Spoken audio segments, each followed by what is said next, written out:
Alright, and we're live. Welcome to Tomatrovis, and welcome to my YouTube channel. Today we have some pretty interesting topics to go over. The one we're going to start off with would be the Roman Republic, or what happened to a Roman Republic. And then we're going to nicely and easily transition into a topic with no controversy whatsoever. We're going to do politics in Israel. So, if one of those is more interesting to you than the other, come in, leave, or do what you want. So, firstly, we'll get started with this section, and I'm going to preface this immediately because it bears mentioning. This is a rough outline of what happened to the Roman Republic. It's not a history, it's not a fully documented source with plenty of material ready for you to fact-check every little thing. Instead, it is a step-by-step mini process of what happened. If people want to give notes, if you leave comments about that, great, give them to me. Let's see what you have. But as far as this is concerned, it should be simple and step-by-step, so it will not be complicated in any way. Let's see here.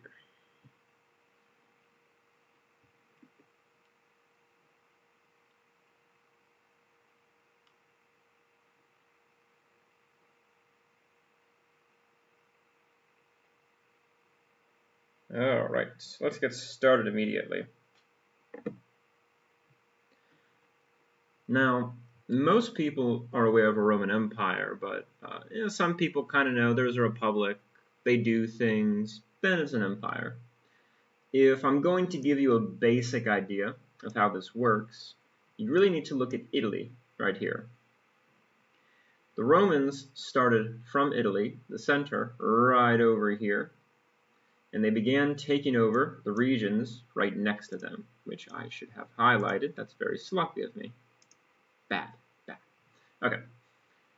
They took over the regions closest to them. You can see these are, of course, modern-day cities. Latina, over here.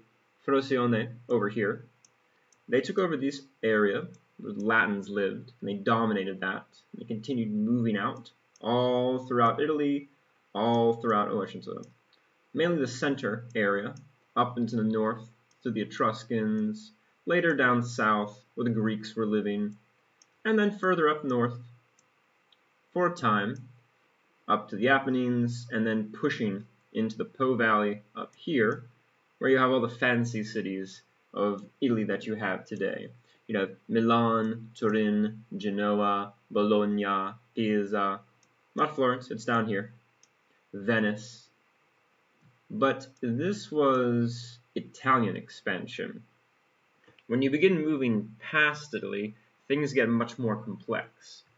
If you are now living in parts of France or Spain, you're living in Africa, you're going to start seeing that people aren't quite the same. They start differentiating after a while, and things become a little bit difficult to manage. But let's start right here with the Gracchi, because people like to start with them immediately. And there's a few specific divisions that we can look at, which kind of highlight some of the issues. Yeah, just a few of the minor ones that are going through Roman society. Let's come over here. Okay. Now, some of the simple divisions you can lay out right away.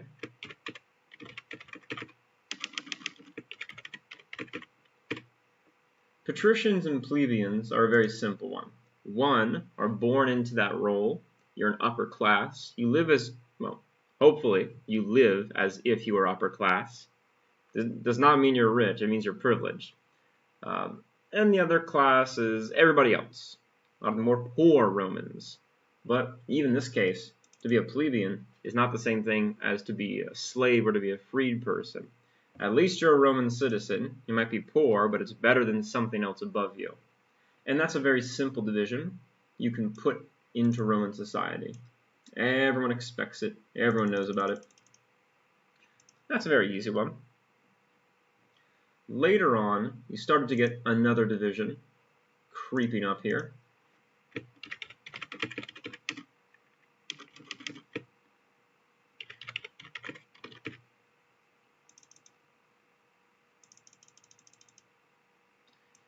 And this is when you get the optimates and the populares. So essentially, whenever I use these phrases, just think about it like this. Optimates are for the Senate, for the old aristocracy, for the established patricians. They represent their interests, everything about them, protecting them, keeping them safe, nice and easy. The populares, on the other hand, supported anything popular, generally needed the vast majority of the people to help them do different things, and would kind of work with the plebeians, but plenty of them were patricians too, using the populares, not helping them, using them in different cases. However, that's a simple way to go about this. It gets much more complicated when you start to see all the divisions that are about to come up. So to get started with, people usually start with the Gracchi as an easy way to understand what was happening in the Republic. But suffice it to say, the way they like to begin this is with what was happening in the Republic. Because for a long time, you wouldn't really be too worried about finding a farm, finding a place to live. There was plenty of space. You could expand all across Italy, go out to some of the new places they had colonized. It might be a bit easy, but after a while the population increases and increases. There's more concentration in the urban areas. The cities are getting bigger, and now people are starting to compete, and by people I mean the patricians are starting to compete for the land that you can find in Italy, which means that in any chance they get, they're going to buy some of it up. So you have a certain cycle that begins to happen. Oh, not that. The cycle, pause for dramatic effect. The cycle is a very simple one. In Rome, you had to qualify with a certain amount of property in order to be able to serve in the military. So you have military service. But the vast majority of Romans also had farms, because that was the traditional lifestyle that they expected to have. It was a Roman dream to match an American dream. You'd have a farm with a nice family, a bunch of slaves. This is theirs, not my dream. It's in the countryside with the villas. You have grapes and olives and some nice cute animals. Not American farm animals, Roman farm animals. And this was how you would live. It's very nice, it's very close to nature, very, very peaceful, aside from all the other stuff you don't see. Now, the problem with this, if you had property, you qualified for military service. If you qualified for military service, you had to serve. That's not an option. So since you have to, okay, you're going to military service. Well, now we're coming over here. Now we're going to war.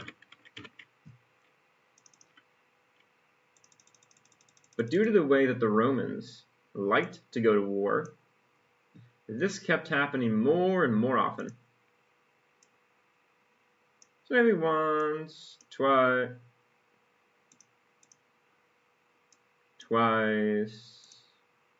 three times, maybe 4 times, maybe 10 times.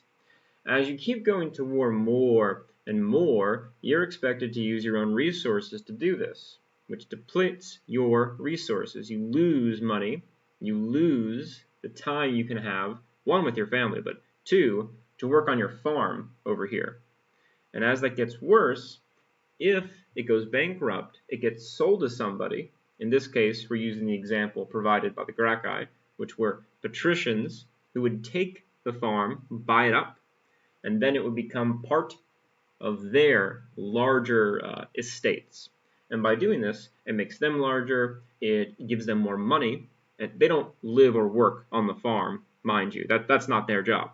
Their job is to play politics in Rome, or to sit in a country estate or mansion and look at the people work. They would reap all the money from this, and they could use it for different things. If you want to live an extravagant lifestyle out in the country, go ahead, that's fine. A lot of people lived specifically in Rome.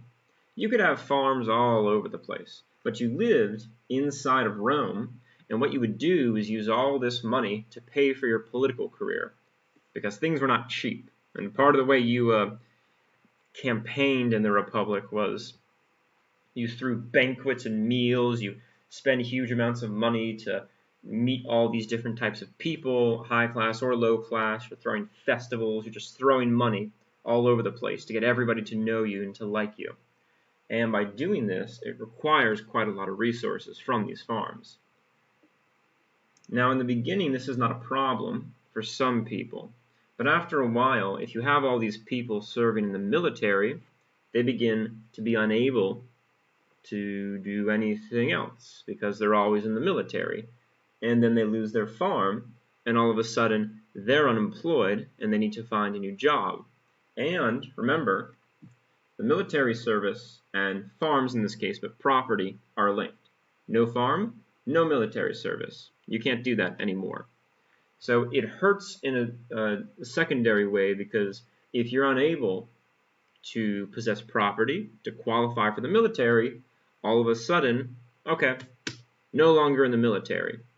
But after a while, you're losing lots of possible people who could be in the military. So this creates a problem if your army gets smaller, but your country doesn't. It's not getting smaller. And this was the problem that the Gracchi had faced. And I say Gracchi because there's two of them. Their last name is Gracchus. Come from a long line of Romans. A number of them were very famous. They did lots of famous things. These two are named Tiberius Gracchus and Gaius Gracchus. And the essential thing that they did was the same. They were populists in Rome. Again, populists. Come back here. Populares, but same thing. They're populists. And what they would do is help the poorer people because they did not have land. And the idea is right over here. Agrarian Reform. This is the idea of taking these nice, big, juicy pieces of land. I can make a circle.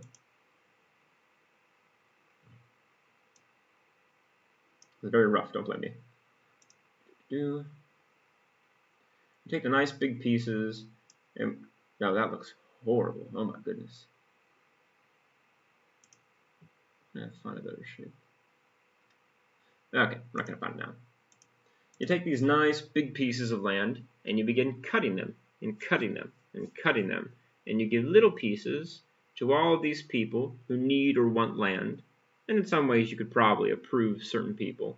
And by doling them out, everybody gets a little piece of land. You can now have more soldiers to fight in your army. The economic inequality is not quite as bad. Everything's going great. Now, notice this next part. There was stiff opposition in the aristocratic Senate to do this, mainly because they're made, again, of patricians over here. The patricians dominated the government. They held all the top jobs. Plebeians, sometimes, maybe, but mostly patricians. They would dominate these, and then, once you're finished, you move into the Senate. So you move up. You go directly up into the Senate. The problem with this is that if all these people own so much land, and over time dominate it, and don't let other people own the land, you create a system where people are moving into the Senate, and they're not giving land to other people, they're absorbing more of it, and now they're comfortable with this, and they would prefer not to let it go. So you begin to see some of the issues that you can create with this type of system. You're not really changing anything. You're unable to have any effect or change anything about the political system, and you come to a gridlock, which will eventually create problems. So in this case, Tiberius kept pushing for some kind of reform. The Senate asked him, no, don't do that. Could you change your mind? Yeah, very, very polite things to ask. And eventually he died. Well, he was murdered to death, but, he died. His position officially was tribune of the plebs, which I doubt many people know these specific Roman terms for the different governmental officials. But a tribune of the plebs is supposed to represent, again, plebeians, all the normal people. And your job is to just veto anything. If it hurts the plebs, the plebeians, If it does anything bad to them, you don't like it, you don't see positive things about it, boom, vetoed, boom, done. And you could do this for anything, you just had to be in person. So this was his job. Just stall, halt everything that's happening. And by doing this, what you would effectively accomplish is forcing them to either do what you want or stopping all business whatsoever. And this is the track that he chose in life. Specifically here, you can read in this section, when the soldiers returned from the legions, they had nowhere to go, so they went to Rome to join thousands of unemployed who roamed the city. This is how Rome's population increased.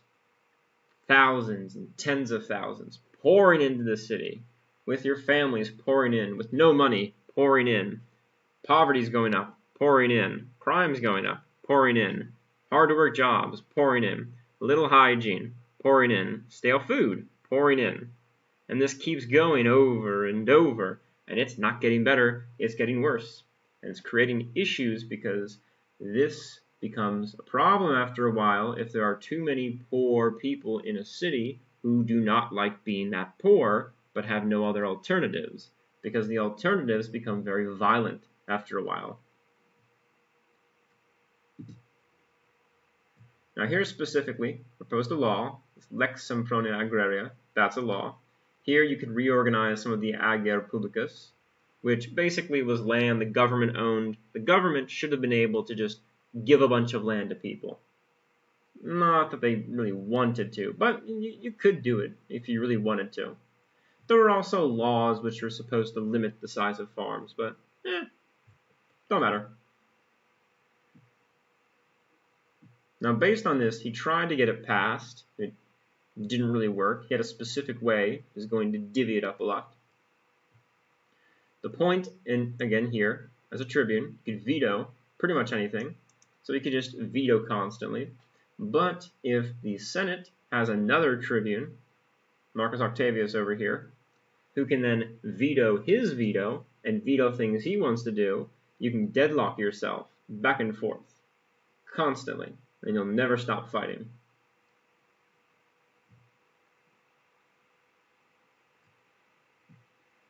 And notice up here, Tiberius, within this very terrible situation, had him removed and voted to get rid of him.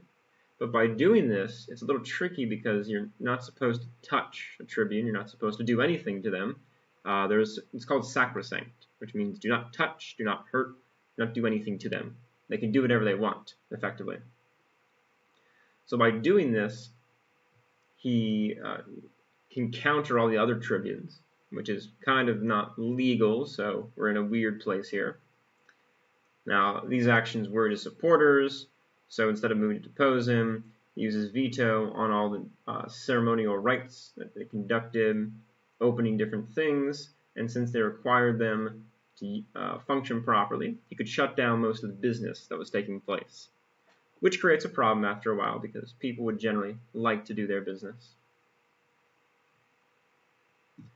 And over time, he's trying to push this type of legislation. It's not working very well.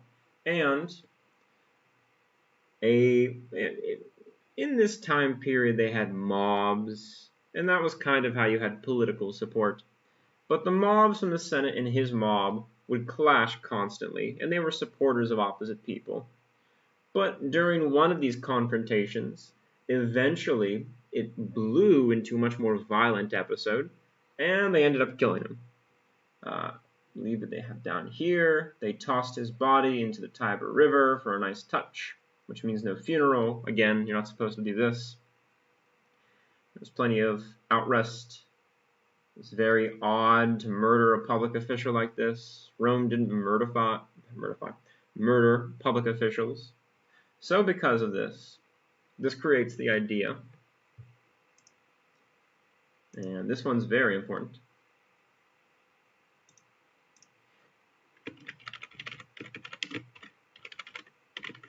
It creates an idea of political violence.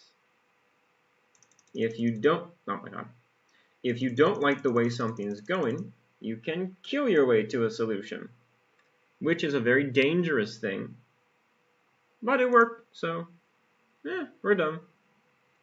Now, down here they sought to placate the plebeians by consenting to enforcing some of these laws. An increase in the register of citizens suggests a large number of land allotments. However, they found many difficulties and obstacles to trying to give out land, so effectively it didn't work very well. Tiberius's brother, Gaius Sempronius Gracchus, did effectively the same thing about a decade later. It resulted in somewhat similar effects. He tried to push legislation, tried to divide up some of the territory. He was also beaten to death. And again, I believe we have it right over here. Tiber is a good mark for what you can see. They tried to cause Tiber, didn't work. They got thrown into the Tiber again, and they were also murdered. So unfortunately, their reforms aren't quite working. You can't force the patricians or the senators to do anything they don't want to do, and you can't push through the legislation. So unfortunately, a lot of this populism sort of dies away. That's done. So they move on to the next thing here.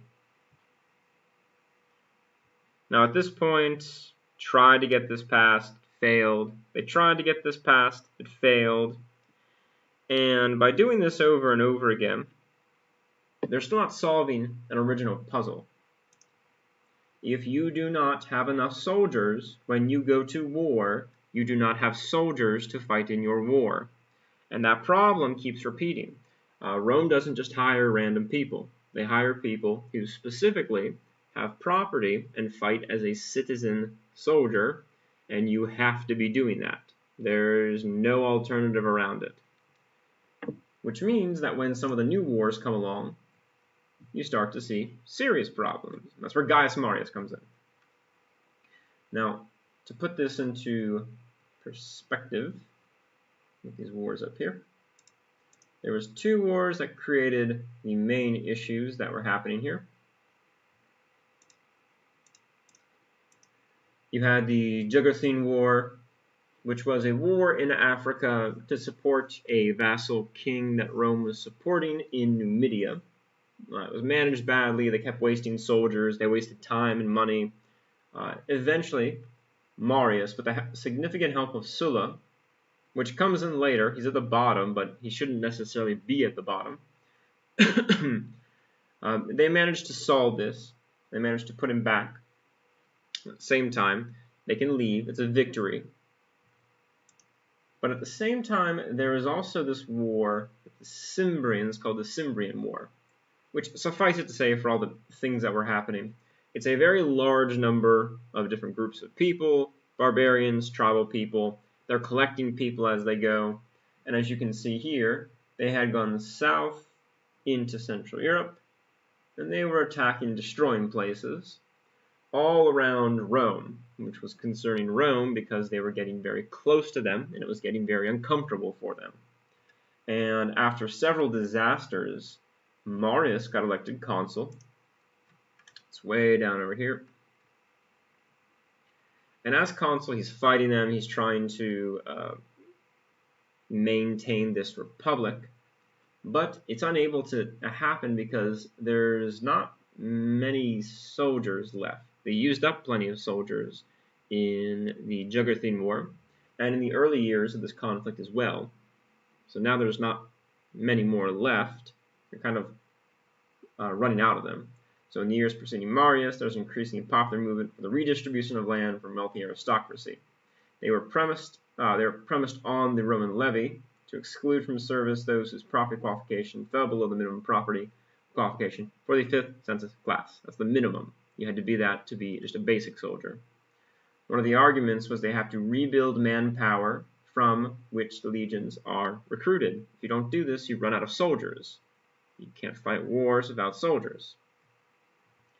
While they tried to restore the smallholders to constitute the majority of these people, it didn't really fix any of the issues. And because of this, they had to keep lowering the property class until the point where it wasn't a solution anymore. So Marius had a different solution, which was to create the Marian legions. And basically just anybody who wants to come in, anybody can be a soldier. But you have to remember that there's tens of thousands, at this point hundreds of thousands, of poor Romans who need a job, can't find a job, and they're going to become soldiers. And Marius himself, here, bottom here, he was elected consul to deal with the, he was elected consul to deal with the constant issue of the Cimbrians, who were very close to the Roman border. However, he wasn't elected consul in the normal way. You're supposed to serve as a consul for a year, and then give it up, maybe for 10 years, and then maybe you can run again. But that didn't happen this time. Instead, he went for consul once, and then it got extended and extended and extended, which is not supposed to happen because it creates too much military and political power with one person, and the Romans hated kings. They did not like this. They hated any type of more powerful person than the senators of the state. They're very nervous about what's happening here. And to counter this, they instead, here, I shouldn't say to counter this, what they had done was they allowed him to do this so long as he defeated the Cimbrians. And there's further conflicts, he's having a strategy. Effectively for years he's just training more soldiers and more soldiers, getting them ready. And then he finally does fight the different tribes. He's victorious over them. And now that he's all powerful, he's in a weird place where you really can't keep doing this. You have to stop now. And because of the situation that he's in, eventually he sort of gets exiled in a way, but he just kind of leaves because it's too much political power. You can't keep this position anymore. You're seen as too much of a threat. So instead, you're just gone, leave on your own, and maybe you can come back later. It's a weird situation. It doesn't really happen that much unless you do something very scandalous. Now, as he is away, the Republic continues, things are progressing as they normally do, or as corrupt as they normally do, but in any event. He's away, it's mostly peaceful. At some point he decides to come back, but during this time period, there's some interesting things happening. The social war occurs, where all the Italian allies wanted better rights, because Rome didn't give them the same rights they gave people in the city and their citizens across Italy. So what had happened was they fought a giant war over it, and at the end they decided to actually just give them the rights. The ending's kind of weird. It's not historically very firmly understood, but the basic ending is that, okay, you can have rights, stop fighting, just be peaceable.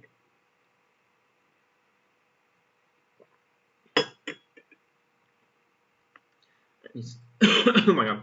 And he's fighting during the war. And then after it, he comes right back out. And now he's a bit more ready to take on the role of consul again. He wants to become more powerful. But he can't really do that in the situation that he's in right now. He doesn't have as much power as he normally would. But thankfully at this time, Mithridates over in Anatolia, in the Pontus, which is the northern part of Anatolia. Way over in Turkey here, right here in the Pontus, right this region. He's taking over all of Anatolia, so most of Turkey, at least the western and central, part of the eastern portions here. He's sucking all of this up. And he's getting very close, and he's also going to be invading Greece, which is significantly destroying Roman power. Because of this,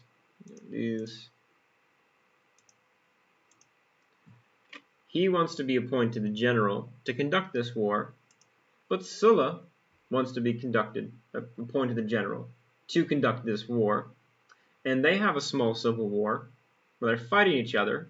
He forces him to leave. He goes to fight the war. Marius comes back after he's gone, takes over Rome, tries to get him removed. They fight another civil war. This is multiple civil wars now.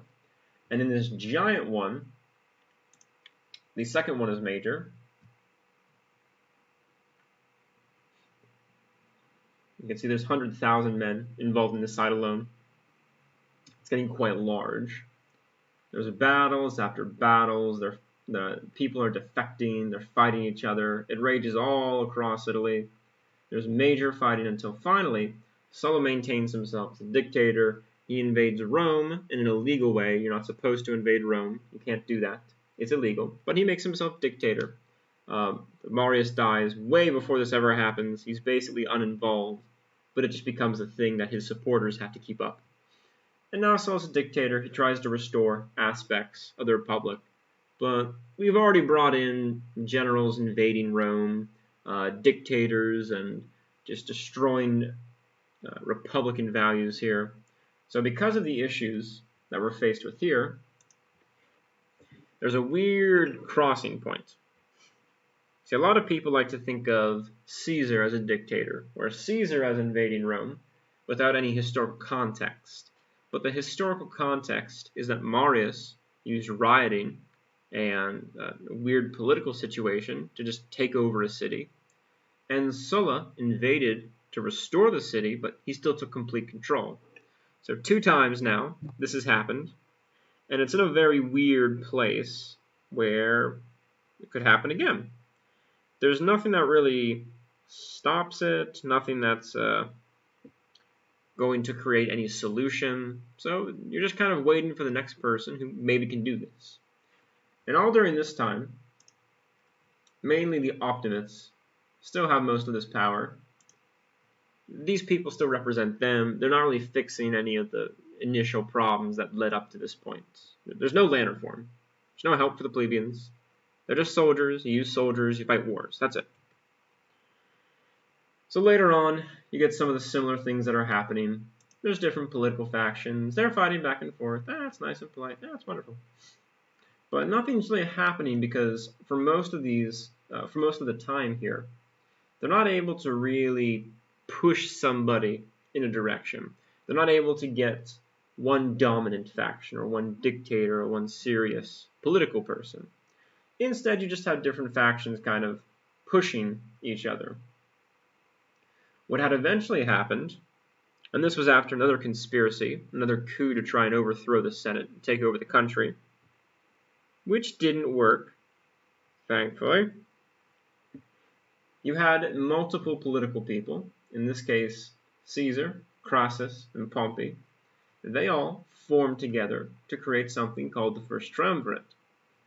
And this essentially was just their unofficial organization of like-minded, adventurous people. And what they were going to do, oh, that's too far. What they were going to do was dominate all of the power in Rome as kind of 3 dictators. It's a weird in-between area where they don't really have complete control each. They're very popular in different areas. Crassus is one of the richest people in the world. Pompey is a very famous war hero.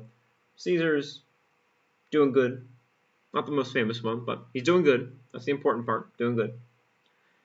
And it kind of ends because even though they're allied and have different provinces, they have different goals. One of Crassus's goals here, and yes, I know those are pronunciation issues, but that's the best I'm going to pronounce.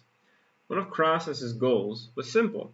He wanted to invade Persia, much like Alexander the Great, and conquer it for the Roman Republic and create even more glory and famous stuff and have a whole legacy and everything, which is a nice goal. You know, it's good to have dreams. In this case, he died. He tried to invade. It went very poorly. Didn't go anywhere, essentially. And that kind of ended him. But this creates a weird position now because Caesar and Pompey are left. And they're kind of together, kind of not together. And eventually, through a few circumstances, they're very much separated from each other. Notice I am skipping quite a bit of history here for a simple explanation. This is a very rough outline. I'm not going to go through and carefully go through every detail. This is years of history classes you go through. But effectively, they split on the issue. Caesar was conducting his war in Gaul, conquering it for the Republic. Pompey was still in Rome. He sided with the Optimates, with the Senate again against Caesar. They told him to come back to Rome. What he was doing was illegal. They were going to arrest him. They were going to fine him. So Caesar decided the best way to deal with this was he'll invade Rome, take it over, push them all out. Which then, of course, went to another civil war.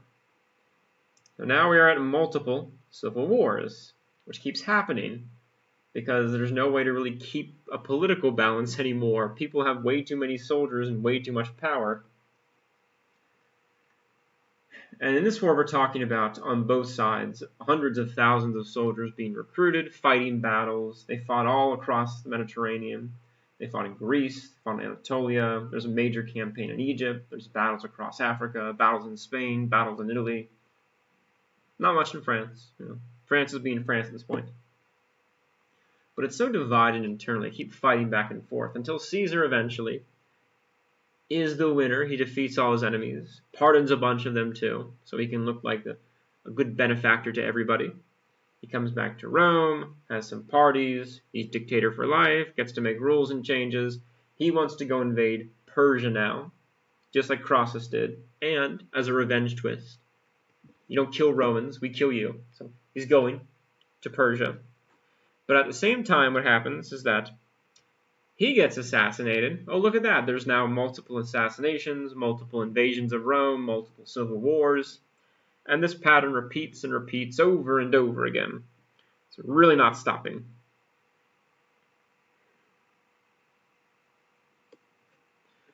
The only tricky part is what happens right after, because people know the story of Caesar. They know how he gets assassinated in Rome, but they don't really remember what happens after that part.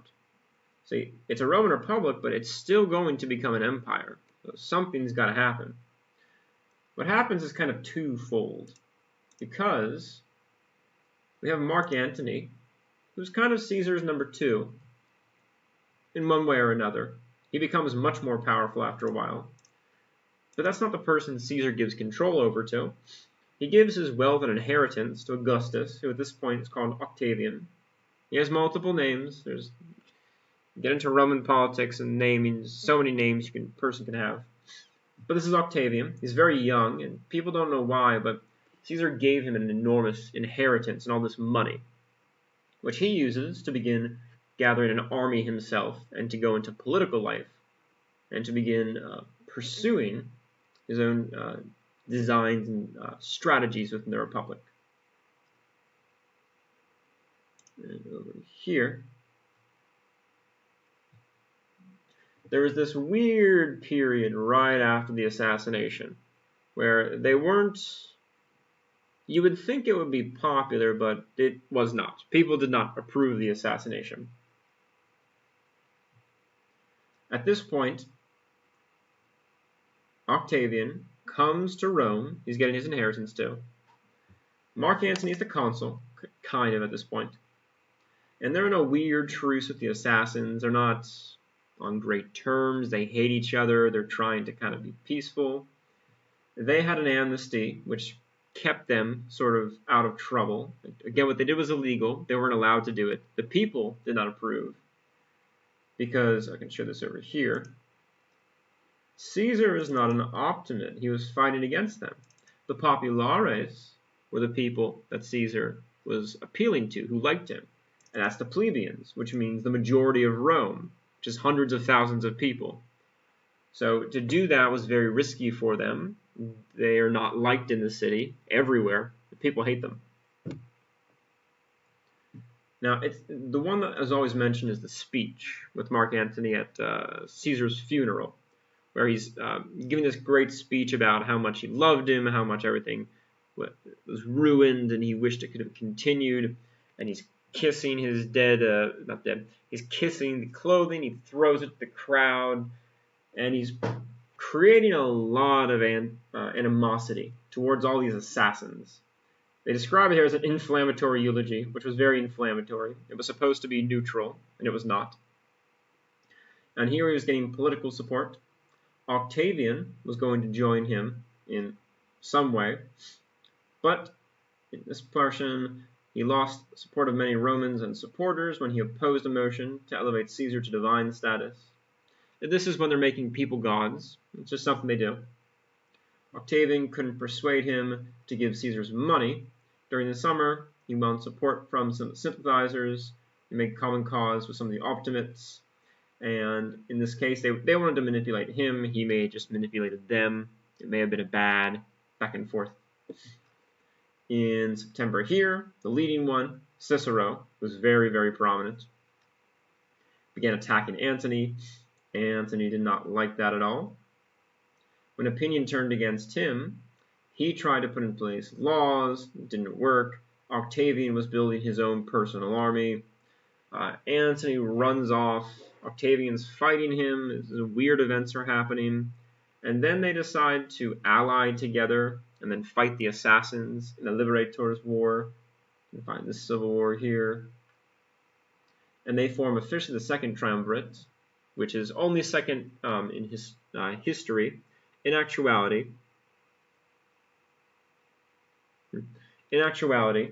this one's actually legitimate. The government was supposed to let them do it. However, they turned on all of the Liberators, where is that? As they're getting called.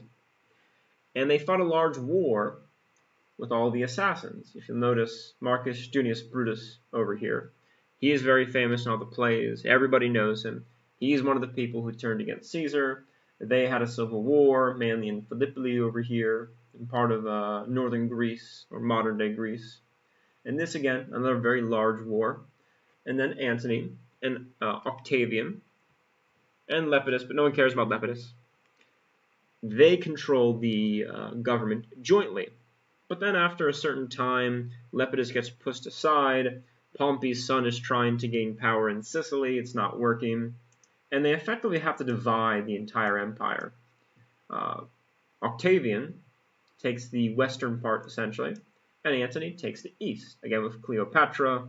Cleopatra, very famous historically. Most people would know her. And at some point, he gets into the idea he's going to be a king in the east. He has a bunch of children with Egyptian names, and they're going to be the heirs, and he's going to split up Anatolia and Syria and the Levant region in Egypt into these kingdoms and blah, blah, blah. There's a lot of weird stuff happening. And eventually they get into a major civil war where Octavian sails there and beats Antony and Egypt, and he gets to become the sole emperor, and that's when he becomes Augustus, the name up here. But instead of picking Augustus, they pick something else. There we go. It's Princeps Civitatis. Mainly because Romans, again, hate kings. They do not like it in any way. So he couldn't portray himself as a king or an emperor or no, nothing like this. Instead, just keep it very focused, he is called a first citizen, and he's the best citizen. He's the citizenist. And by doing this, it makes him appear as if he's working for the people, even if he's just a dictator, more or less. He can just kind of do what he wants to do. But effectively, from the beginning to the end, just hitting on the main points. This is how the Roman Republic turned into an empire. Now, we're going to take a short break here.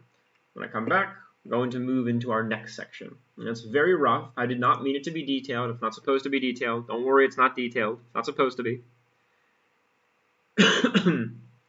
Just meant to be an easy way to show you how it transitioned over time.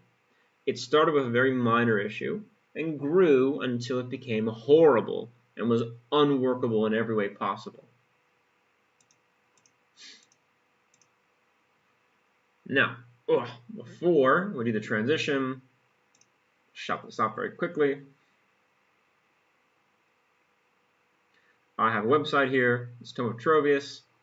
Same with the YouTube page. It's the same name. You can come here. There's articles about science, articles about history. There's a lot of photography over here. I take plenty of pictures. And these are all for sale on Redbubble. If you're interested, you can go and purchase them. There's lots of products that they're put on. I, for one, love my photographs. I hope you love my photographs too. But these are all available, and you can go to see them later. So it happens when I try and load all of them at the same time. All right. So now we're going to move to our second section. But first, a quick break, because talking like this becomes very difficult after a while.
And I'm back.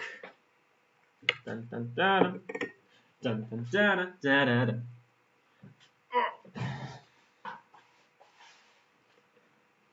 I hope anyone enjoyed the lovely thing I'm showing right now, because it has something to do with what we're going to get into next.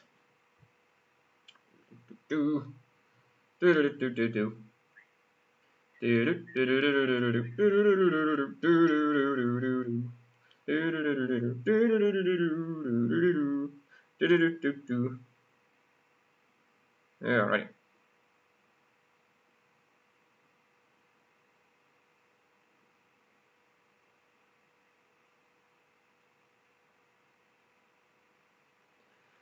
Now, enough with Rome, on to Israel, which ironically also involves Israel in some ways. Ugh. And yes, we'll be using this portion here as well. Gotta keep separating them though.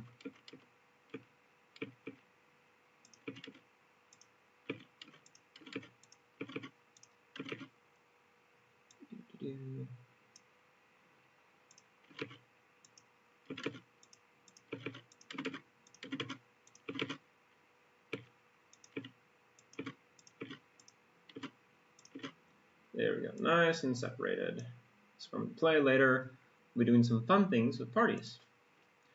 In this section, we're going to learn a little bit about Israel and some of the political parties. Everyone knows Israel, everyone knows Palestine. There's Jewish people, there's Muslim people, there's Christian people, there's Druze, there's Bedouins, and there's a thing in my mind that I don't remember how to say. There are, well, other people too, I'm sure.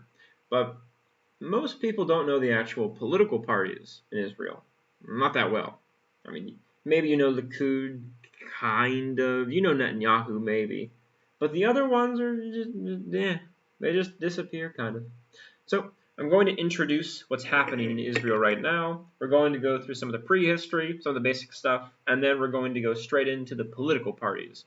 Who's in power, who's not in power, what do they do, where do they fall, what is happening, all that fun stuff. So to introduce this in a very simple way, we're going to look at the different elections that have been happening. Now, I was trying to look this up, and if any Jewish people want to, feel free, go ahead, write it down below. I was trying to find exactly if the word Jew is meant to be offensive or if it's just something that other people say. I've seen Jewish people use it. I've seen Israelis use it. It's used in their language. It's mentioned constantly. There's a section here where it's used by Jewish people. It's kind of in English, but it's also kind of offensive in some ways. So I'll be using it, but if it's just offensive, let me know. My favorite part here, though, is this part right here. I love this. Who is a Jew? Are you a Jew? Take a simple 10-step quiz to find out how Jewish you are. One of my favorite one. I even wrote this one down. Take our simple 10-question quiz to see if you'll be saying shalom at temple tomorrow. It's good stuff. Who is a Jew? As if it's a mystery. But anyway, I'll be using that throughout the entire section here. Now this is the overview. So the 2019 and 2021 Israeli political crisis. But effectively, for a long time, Israel has not had a new government. It's had a government, just not a new government. The problem was this election. April 2019, they have their election. You have all the people who are getting voted in, voting out. As you can see, Likud's down here at 35. The blue and white, which was supposed to be the main opposition to them, bursted up way high to 35 to match them. And all the other parties were in these little in-between positions. Here, there, here, there. Not much, really, anyway. So because of that, hopefully there's going to be a new government, maybe but no, nothing happened. It collapsed. They could not agree on a government to appoint ministers. So they had another election. This was September 2019. And again, more people are elected. There's some new parties coming in, leaving. It didn't work. They had another election in 2020. Kind of the same people, some are different. People getting elected, people not getting elected. This failed. Moving to 2021. Now there's more people being elected. It's getting very weird at this point. There's not exactly a stable party in any way. But this is where we find ourselves now. Because in this year, 2021, once again, both major parties, Likud and Yesh Atid, were given the chance to form governments. Netanyahu tried to form a government, but as I've given to understand it, over his handling of the coronavirus pandemic, the settler programs in the West Bank, the major corruption scandal that the trial is undergoing for, people don't want to work with him, and a lot of people want a new government. But I mean, it's understandable if you're not in the same political party. I want a new government too. I like new, fancy, shiny things, just like they would too. But in this case, the other opposition party managed to create a government. And all the links for this are in the video description. You can see them. I charted the whole process of everything happened. And I'll be explaining how everything worked once we go through some of the parties and what was happening.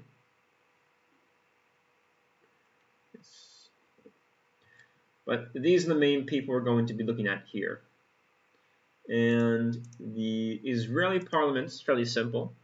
It's unicameral, so just one parliament, that's it. One body, no House, Senate, nothing like this. Just one. Right there. It's a blue and white, it's all over the place. And from here, you're going to get the actual government.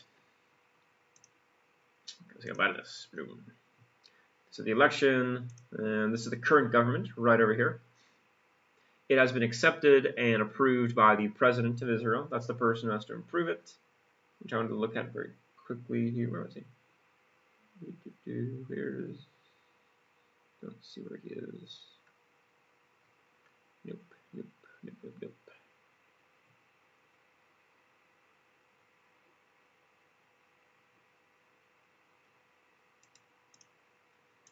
He's the current president of Israel. There we go.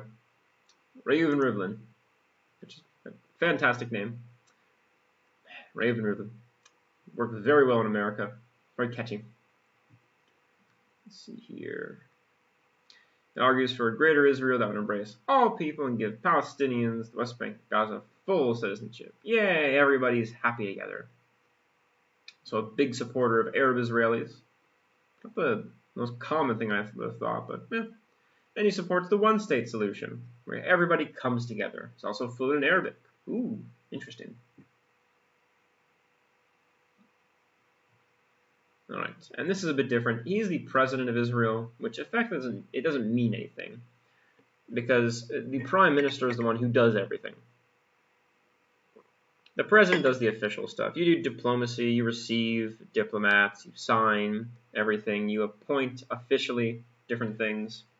But essentially, you are there as more of a ceremonial role. The prime minister is the important person. That's why Benjamin Netanyahu gets all of the headlines, and Reuven Rivlin over here gets nothing. Do you know his name? Have you ever heard his name? Even once? Have you accidentally heard his name? I'm gonna guess no. Mainly because he's not very famous. Not much to say about him. But this is a position you get elected to. You have to get elected through the, I'm going to say Knesset. I think that's correct. And it's mainly ceremonial. So we're not going to focus much on him. But he comes up in the story just here and there. Mainly because you have to submit your government proposals to him directly. Alright, that's good. Okay, there's a lot of parties here. Most of these fall under alliances, but we're going to be taking a look at all of them. So, this is the story very generally, so you can get an idea of how it kind of worked out.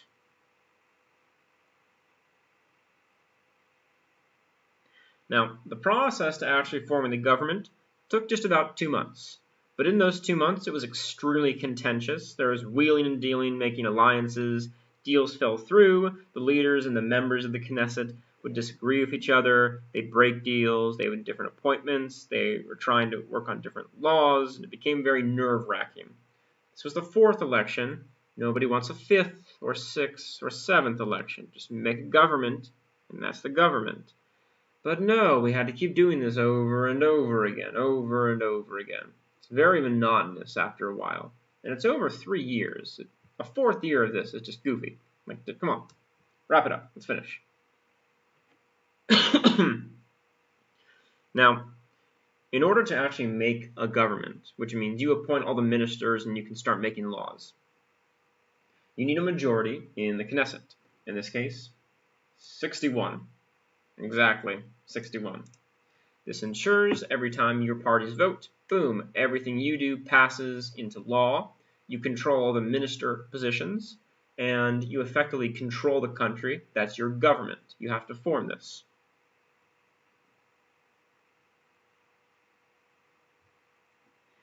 One of the issues, however, is that this is a very diverse coalition, which we're going to get into.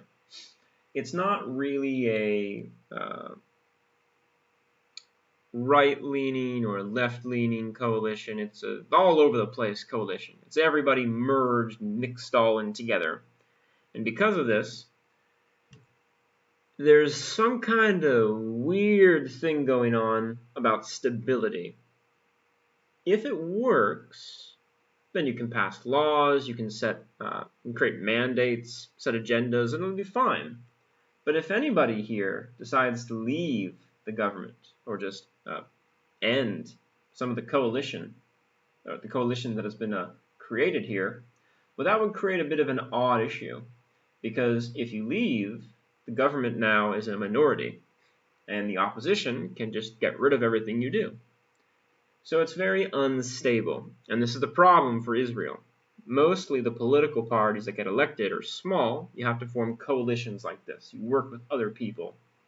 But since they're unstable, if you just leave, boom, your government falls to pieces. There it goes. So it's unfortunate, but it can happen. And any one of these parties leaves, boom, done. If a single member of any of those parties leaves, boom, done. And that creates a very interesting situation, because it could fall apart so easily. It's not even difficult.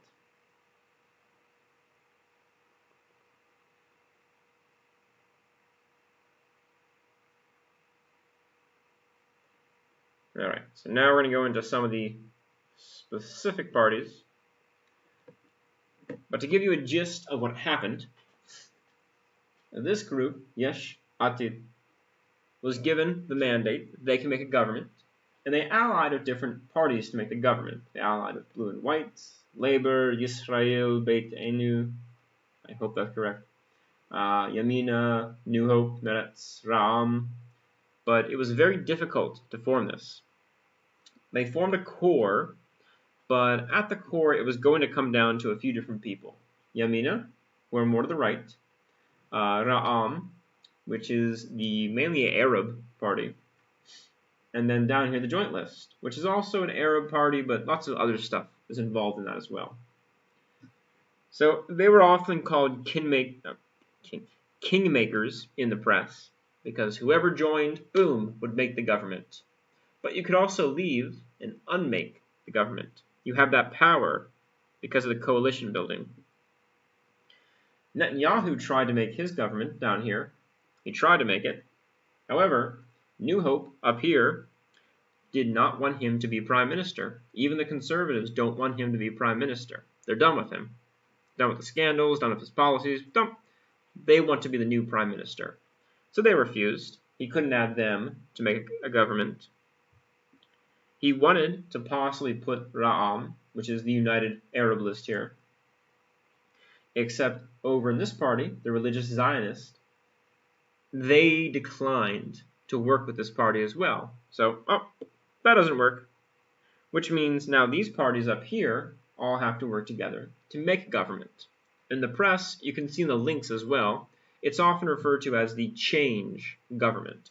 And this government would be the change for Israel. Hopefully. They're still pretty new. Now, it looked like everything was fine until the May conflicts throughout Israel, the evictions, the rioting, the rocket fires, the bombing in Gaza. This halted and froze everything to death. The Yamina were gone. They weren't going to cooperate. It was all done. Eventually, once everything ended, all the parties that were, in this case, the few that weren't fully on board, they got together. They decided, okay, we'll cooperate. And they did form the government. It was submitted, Reuven Rivlin, remember his name. It was submitted to the president. He accepted it, and they were allowed to form the government.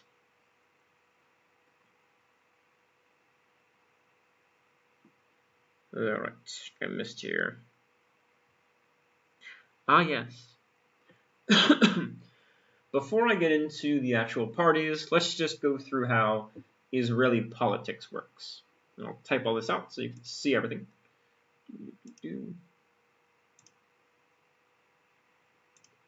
The way it works is like this. The system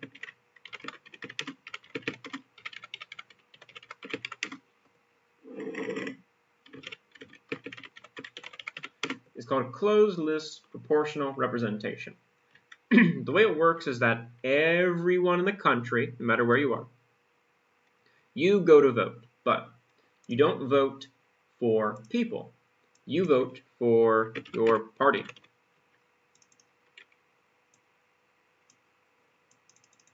Okay, this is a party election. Once you vote for your party, they will collect the votes. And after a while, once all the votes are collected, they're counted.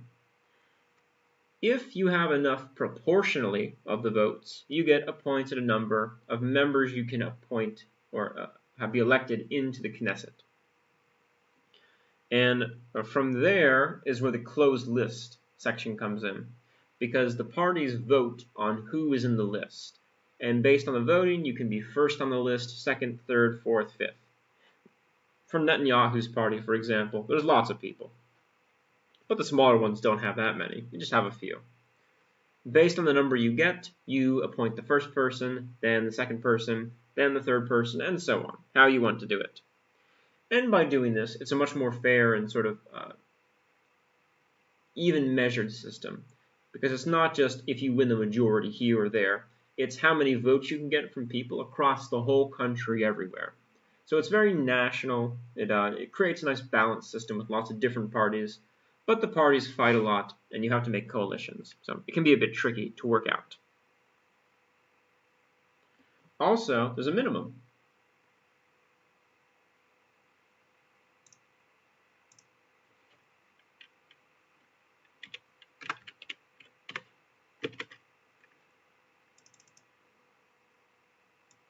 You have to get 3.25% of the vote. If you get below this, you get no seats. If you get above this, you get 4 seats. And you start there with 4, and you'll work your way on up.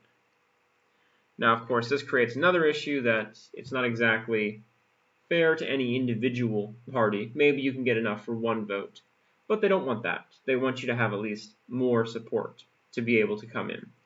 This is why you get electoral alliances, which are not coalitions. They're different. And we're going to get into this in a second, too.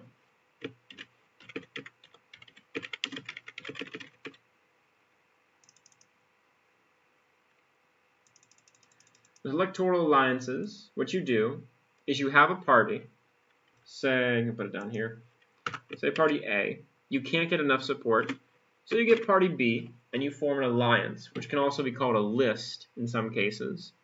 And together, maybe you have enough votes. Or maybe you need party C, or D, or E, or F, or whatever, all the way down the line. And maybe all together you have all enough votes, and you can get voted in this way, perhaps.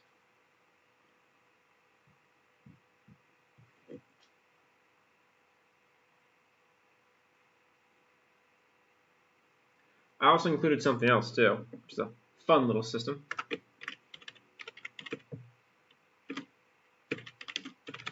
If you have extra votes which aren't being used for a new member, you can arrange to have a surplus sum voting agreement with a different party, and you can add them all together, and if they create a new MK, a new member of the Knesset, from that, then you can appoint a new member from the party which had more votes. So it's kind of a way to do some vote sharing. It's also how parties which aren't electoral alliances sort of ally together in order to get enough votes in case they want to get a few extra seats.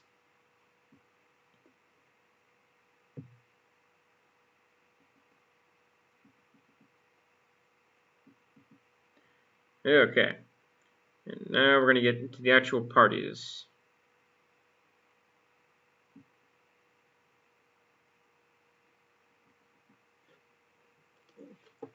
And this is where my pretty diagram is going to come in. So we're going to try and match them where they belong. Now, here's something which is fun. The way you can be part of the Knesset is that you have to acknowledge Israel as a country. It's a Jewish country with Jewish people who are allowed to be Jewish and create a country there of Jewish people. If you deny that, so if you're anti-Zionist, for example, you cannot join the Knesset. It's not allowed. It's bad. Can't do that. So none of these people call for getting rid of the state or getting rid of that in any way, shape, or form. You can't do it. Instead, what you have to do is you can suggest changes, kind of work within the system, but you can't directly get rid of anything here. You have to just sort of live within this. So none of these people call for getting rid of Israel. Those would only be political groups outside other people, but it does not count. You can't do that. And what we're going to look at is every single party, most of them more straightforward Israeli parties. but we're going to look at some of the other ones as well. However, based on the fact that they are mostly trying to get Jewish people to vote, there's lots of settlers, there's lots of Jewish identity questions here, how religious or non-religious to be, how secular in this case, what policies to undertake, how you can expand the number of people, the settlements and everything. Most of them tend to veer right-wing or conservative-leaning. They don't tend to be very left-wing, although some are. So you're going to see more center, more right-leaning parties. That's the majority of what you're going to see. And we're going to keep mentioning over here Zionism, but the easiest way to think about this, it's the nationalist idea that Jewish people need to move to Israel to create a Jewish state, and that country is the state of Israel. That's their form of nationalism, and it comes up again and again. It's very often talked about. And we'll discuss a third option as well regarding this a bit later. Yes, okay. So first, Yesh Atid, this is the one that got to make the actual government. And it translates to there's a future. What a nice future. This one's very centrist. It's formed by Yisrael Beiteinu in 2012. And they want to create the center of Israeli society. And they're very secular middle class, so very much center of the way, not trying to push any buttons or anything. Let's see. And this is an interesting one. They want to end military draft exemptions for the ultra-Orthodox, which is a major subject in Israel. Don't touch it. You never touch that issue. It's a fiery one. But as we can see over here, they're for liberalism, economic liberalism. So all the normal European states, all the English-speaking countries. Just the normal state. You buy and sell things, have trade deals, all the kind of normal stuff. They're more secular and anti-clerical. They form the liberal Zionism, which is kind of the nice, cute version. And they're for two states. So a Palestinian state and a Jewish state. Now, based on this alone, you can stick them over here.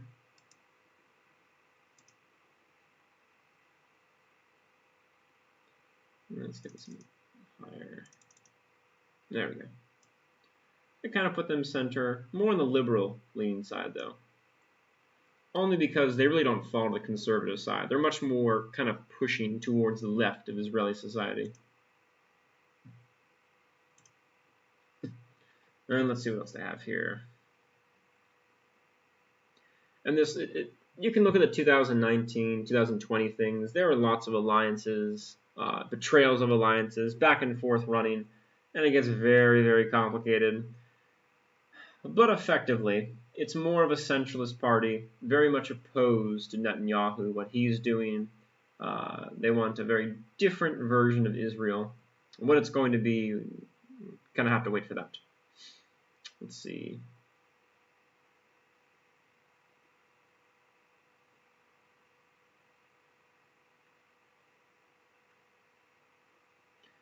There's a change parties in Israel, focus on a lot of different things, help the middle class. Let's see. It's always Israelis must be drafted to the army. All of them must be encouraged to seek work, including the ultra-Orthodox and the Arabs. So they want to bring in even the Arabs into a unified Israeli society. Yes, fighting political corruption. I like this part. Minister without portfolio. So a desk job, a cushy little desk job. Let's see, fight poverty, get rid of red tape, help the people. It's a help the people campaign. Unions. Okay, get rid of matriculation exams, and the differential education. Okay, we're getting into specific stuff here. Making a constitution to regulate tense relations between people groups. They want a constitution as well, and they want the two-state solution.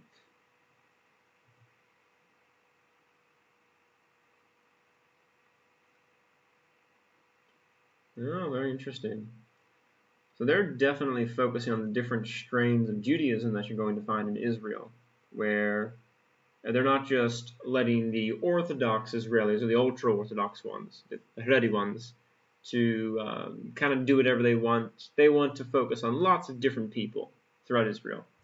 And this is the one that we're going to see very briefly. instituting civil marriage in Israel between same-sex couples. This is what pushes them way to the left in Israeli society. And that was not something that people welcomed before. That's not something they really welcome now, especially in the much more strict conservative areas. So peace negotiations with Palestinians, halting construction in Israeli settlements. So very much not a big settler person. So this is what pushes them much more to the left. And I would say, actually even based on that, let's just push them even further. I'm moving thingy. There we go. Just put them directly to the liberal side. Even for that, that's moving very, very far away from the normal parties you might see.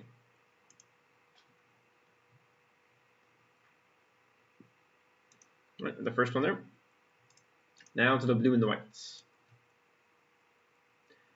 And you'll notice down here it says Israeli Resilience, which was supposed to be the political party that the blue and whites, they formed an alliance with other parties. That's one of them. They're the only one left now. If you remember, they had 35 seats in this parliament a few years ago. Now they have 8, because a lot of what was happening kind of fell into pieces. All right, so Benny Gantz is the leader of this one. He got talked about a lot. They thought he'd be the new prime minister. He'd be another prime minister. Well, no, it didn't happen.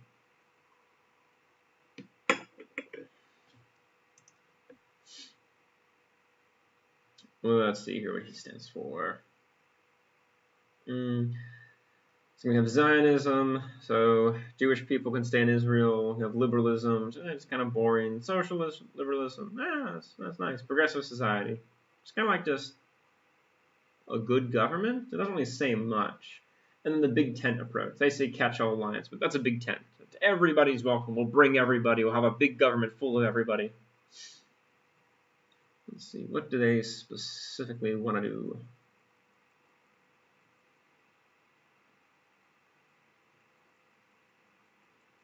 Oh, yes, and these are the people who Yesh Atid used to be part of their alliance. Then they left.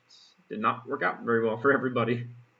Here, Derech Eretz. That's down to 1. Telem was part of Yesh Atid as well. They're gone now, all gone. Bye-bye, very much gone. And you can notice down here these parties have something called national liberalism, which is a little bit different. It's liberalism, but it's also kind of pushing in a nationalist direction. Like, we want a free and open society of Israeli people who are very committed to the state. So it's kind of this trying to dip into both pools and take like a lot of similar things and put them together. So anything specific they want to do? Okay, rooting out corruption. Wow, that's a very original thing to have. Protection of Jewish standard. Okay, yes, again, Jewish people live in Israel. Civil marriage will be made permissible in some form. Marry according to your beliefs. See, egalitarian prayers at the Western Wall, which was suspended by Netanyahu. And then he got rid of that.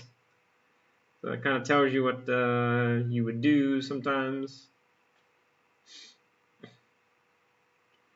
Education here. A lot of healthcare stuff. It's COVID-19 time, so there's a lot of healthcare going in. Let's see here.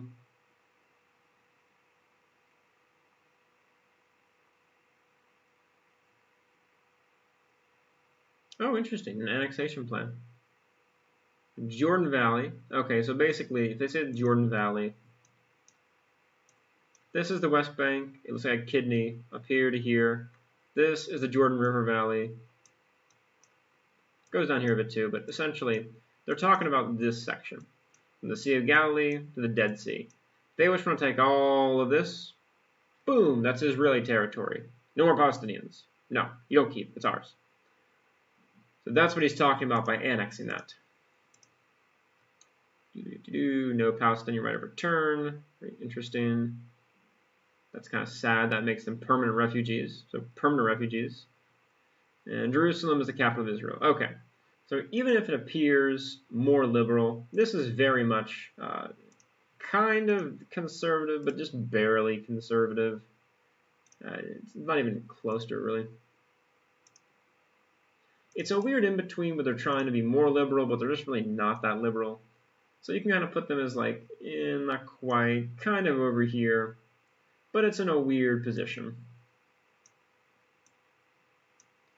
And this is what happens when you keep trying to appease everybody and you can't pick what you want to do. You end up just kind of like, we're for the conservatives, we're for the liberals, gay marriage, no gay marriage, annexation, everybody can come, everybody's free. Jewish people are very important.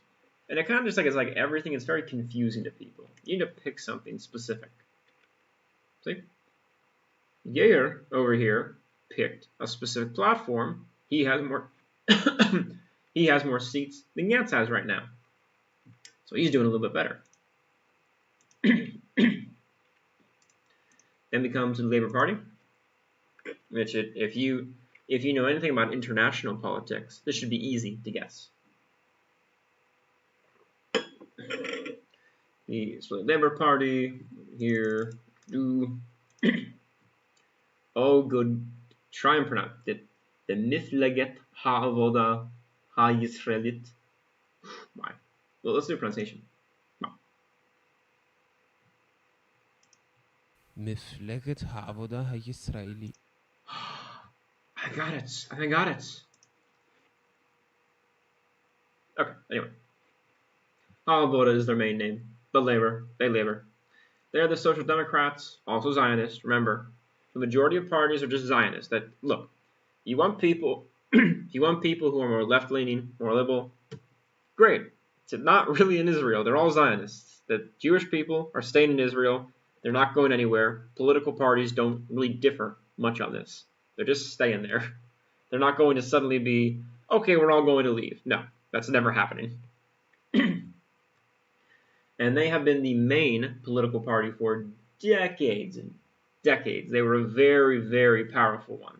They lost a lot of it in that time period. Now they're down just a few different seats, 7, which is typical for many of them. And we can see social democracy, so more about giving more taxes, creating a welfare state, using the wealth of the companies and the government to help people and create a better society. In labor Zionism, these are the people who made a lot of the kibbutzes, trying to create a lot more Jewish farms and communities and spreading them across the land of Israel. See down here too. Main policies. Yes, evolved from these socialist movements, from socialist Zionists, changing over time. They were very hawkish for the Labour Party. And over time, they're probably moving into a mixed economy with strong social welfare. With social welfare, it always should tie hand in hand with social democracies. But I'm guessing they're probably, in sharp contrast to the liberal policies by Netanyahu. So they're meant to be more of a social democracy. As you can see here, increase the minimum wage, more social security, trying to help a lot of people. They most likely fall in that category, so we can put them a little bit further over to the left. To the left, to the left, everybody goes to the left, to the left. Yes, I know you're amazed with my amazing singing. Let's go over here.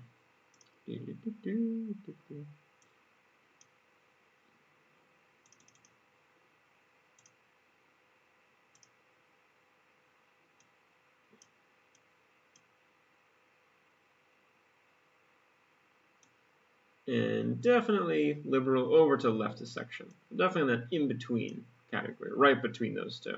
That's a good section for them. With social democracies, you also have to be careful because you can say you're one, but you can do a lot of more liberal-leaning things, which make you more of a neoliberal party for other parts of the world. You say you're trying to increase the minimum wage. It doesn't happen. You can say you're trying to get more welfare. Doesn't happen. A lot of things can work out like this. But remember, these people are all in the government now. They have ministerial positions for each of them. They have different ministers of this or that. They have more of an influence in politics. So they can actually do things now. They can exercise a significant amount of power, much more than in the past. Right? I'll be right back. You guys can take a look at this. And look at that Russian part too.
It's a mystery bag.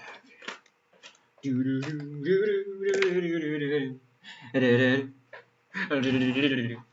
I'm back. Now, this one that we're going to look at, let's see, Yisrael Beiteinu. Oh my. Israel is our home, and also notice there's a Russian translation for this. That is not a mistake.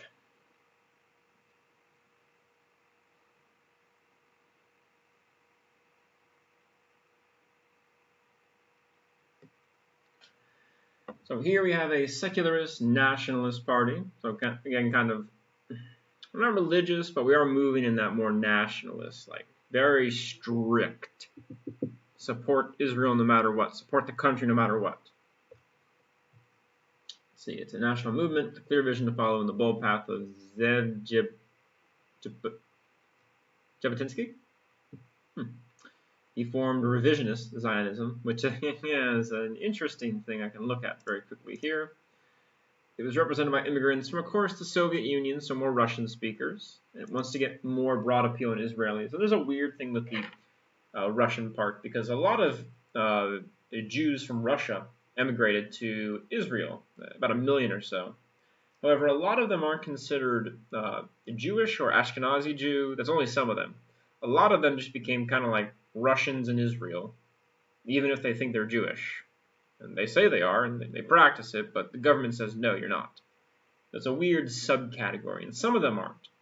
So there's a lot of Russians in Israel, and they command some of the votes, and political parties try to get their votes. There's a weird subsection that exists. So hardline the peace process. They want another two-state. Okay, another one. They want the two-state solution, and exchange of some Arab parts of Israel for larger. There we go too. And they're willing to do something a little bit different. They're willing to give them some Arabic parts, or Arab inhabited parts of Israel, for parts of the West Bank that the Jewish people have been settling and creating cities in. They're more anti-clerical. They want to get the ultra-Orthodox into the military too. And that's a big thing, because a lot of the people who are ultra-Orthodox or Haredi, and more in America, you would know Hasidic Jews, they do not want to serve in the military for a few different reasons. And this creates a lot of tension, because there's a lot of them, and they have their populations growing as a percentage of Israel, and they keep saying no. And this is creating a problem, because this is reducing the amount of people who can go to the military. And a lot of parties want everybody to go to the military. But if you want them to vote for you, and you want to promote Judaism in the country, you have to work with them, which means not pissing them all off. And that creates that issue. Let's see, very nationalist but secularist, anti-clerical, still liberalist but very national liberalist. The Russian speakers, that's a minor pet thing. It's not specifically political one way or another. So we could probably put them somewhere in like the centrist column, not one way or the other way really. Now here's the revisionist Zionism part that they mentioned very quickly, and they want to revise settling the Eretz Yisrael, which is settling Israel. It differs in its territorial maximalism, which means they want more land. You want the full territory insisted upon by the Jewish right to sovereignty over the whole of Eretz Yisrael, which they equated to the whole territory covered by the League of Nations mandate for Palestine, including Transjordan, which is interesting. Let's see here. So what they want is to take over Jordan, the country, the kingdom of Jordan, with Israel and colonize that entire section. So essentially, they want to take over more territory and add that to Israel. I don't know how tenable that is. This is what they want, to take over all this too. I really don't think that's feasible. I don't know who would support that. See, have they made any progress? Do they have a plan? They have a spreadsheet.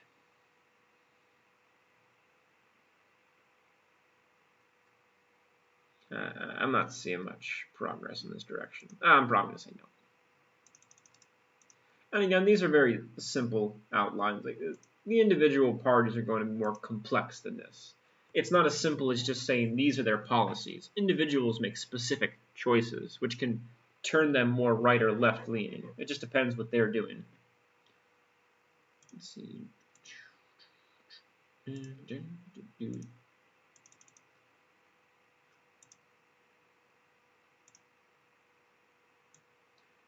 Put them more, yeah, they're kind of with the blue and white.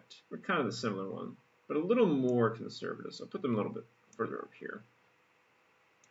Not totally, but moving in that direction. Yeah, as a Soviet-born Israeli politician, who was a minister of finance too. Very nice. You know, see, and it's the amazing thing. They have 7 seats out of 120, and their leader gets to be the finance minister. But that's how it works. If you want to create a government, a coalition, you need to work with people and give them these types of positions. Let's see.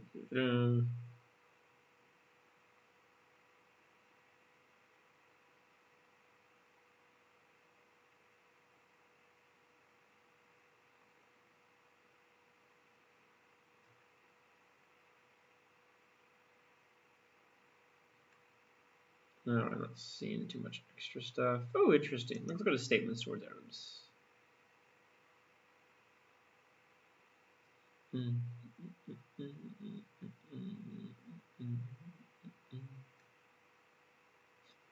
Propose that Israel citizens should show a sign of loyalty or loyalty oath, or lose their right to vote, which is very right-wing, by the way.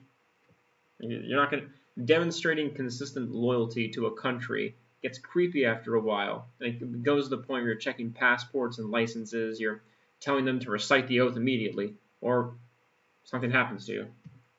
Like, you just need to relax. Like, if they're citizens, let them be citizens. Let them do what they want.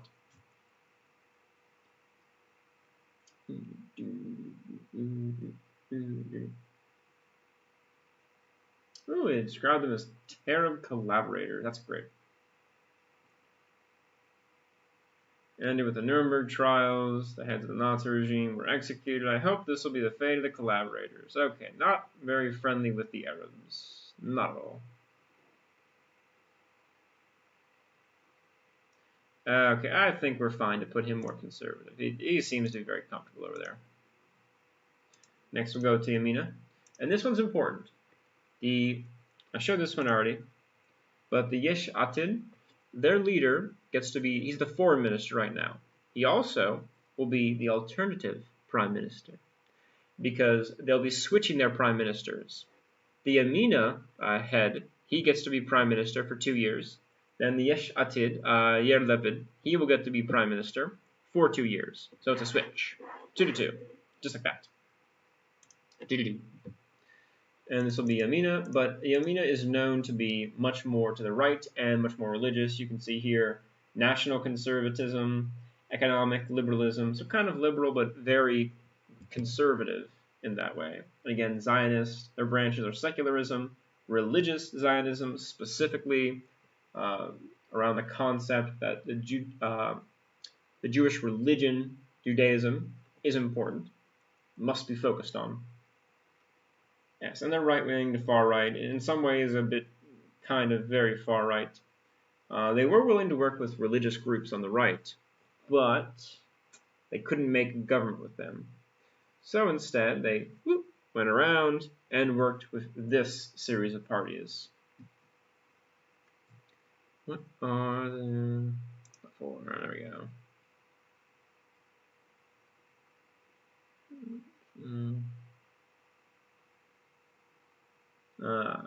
Oppose any Palestinian state, any withdrawals. We would develop settlements. This is what I was talking about, much more right-wing.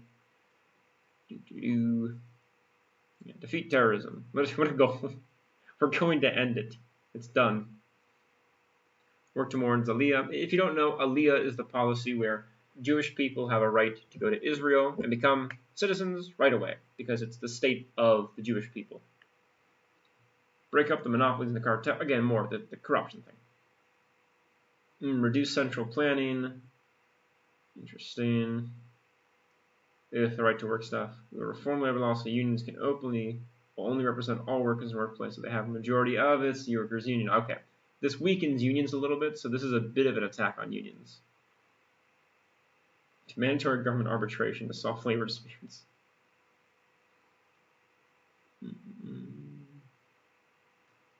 Okay, I think it's fine. Yeah, let's put them a little bit over here. Yeah, they're much more conservative. And their leader is the current Prime Minister of Israel. So you'll be seeing him, Naftali Bennett. That's his name, Naftali Bennett. Put them in the middle here. They're much further to the right. I got his name right. I hope I got his name right. Naftali Bennett. There we go, yes. And if you want to see him, this is him. You can look into his face. It won't let me. Oh. Okay, look. Look. Keep looking. Are you done looking? Okay. He'll be the Prime Minister. You will see more of him. And again, this is the new right. It, like the other, like blue and white, it was supposed to be a electoral alliance. Multiple people joined. It kept breaking up, changing names, going back and forth. There's a lot of detail, but we're not doing that. Now for the New Hope. And this is the one that really did not want to work with Netanyahu.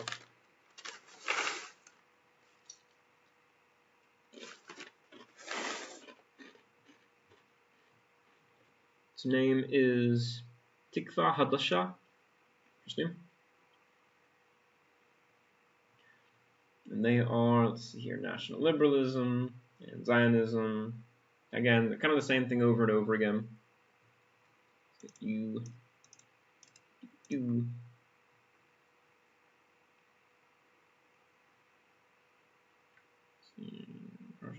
Strong, so okay, strong. So that's capitalist, but mixed economy. But I don't know how mixed that's going to be.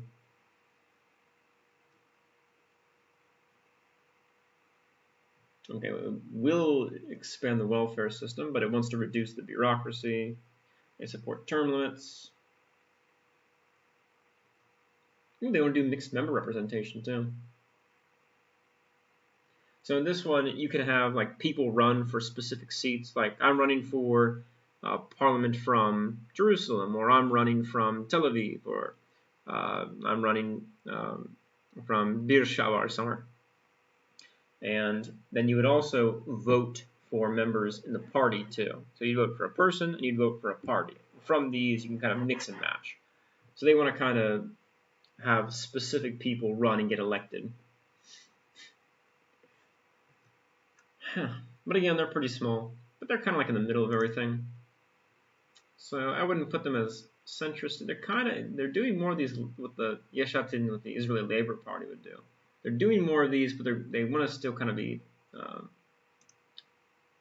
conservative in some way. So I'll put them in the center. They seem pretty centristy.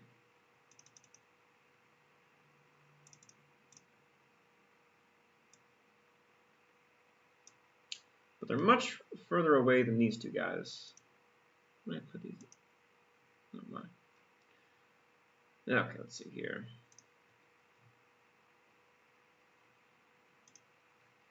And this is Gideon. This is Gideon Sa'ar.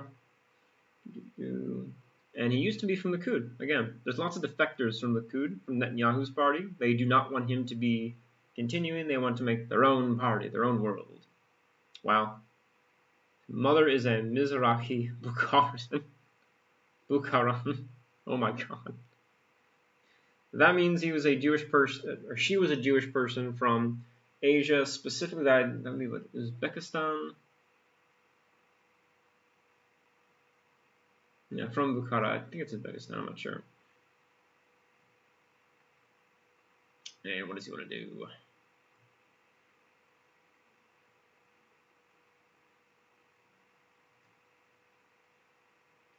Again, no two-state solution, only just Israel.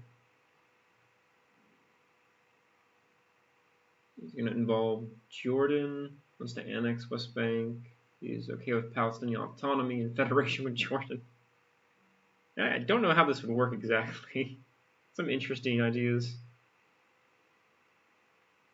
So I'll talk about this later at some point.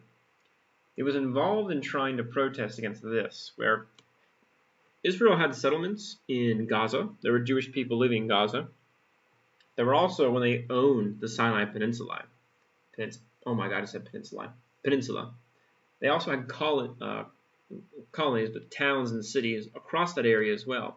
But they evacuated all of them, the Sinai in 1982 and Gaza in 2005. But he was very opposed to that, so he's very in favor of more Israeli settlements. And last two, and these are the last two for the actual government.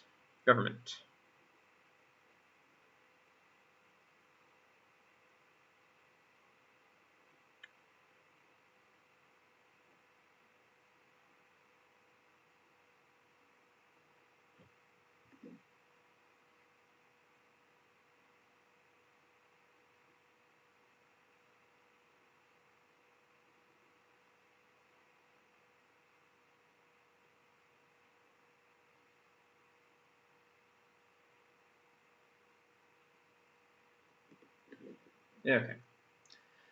Now we're getting more into the left-leaning ones again. This is Meretz, which is vigor. Ooh. Left-wing, social democratic. This is the Green Party, by the way. If you're from America, these do exist. They're actually not that important. It's important to be environmentally friendly, but they don't have much power in parliaments across the world. They're just kind of here and there. In a few cases they do, but not as much. Social democracy, secularism, feminism, progressivism, egalitarianism, green politics, two-state, labor Zionism, much more to the left, way more to the left than normal. And again, 6 seats, so you can see how kind of divided everything is. Even if you're more kind of right-winger in the center, you get kind of the same thing. There's a lot of splits politically.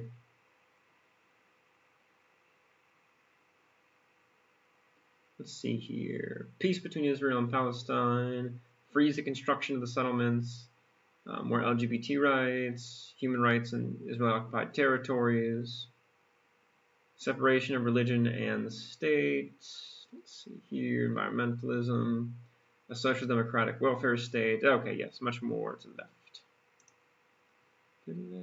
Oh my God, I'm going to keep thinking that song. To the left, to the left. Everybody goes to the left, to the left.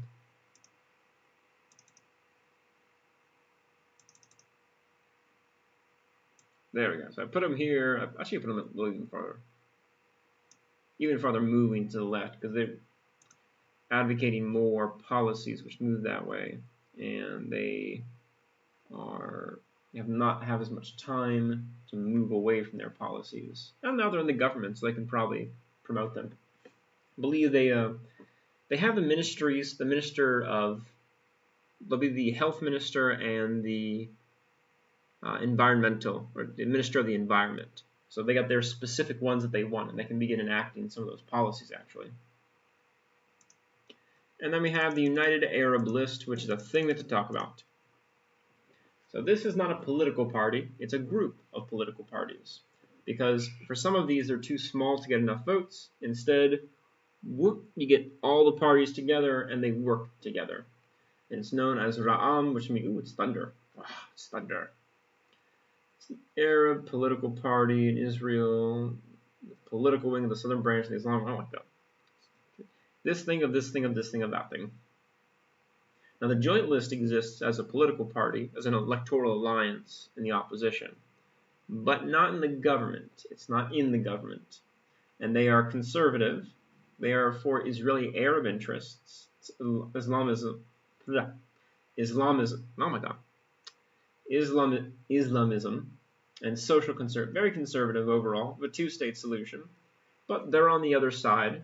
They're advocating for Muslims instead of the Jewish people in Israel.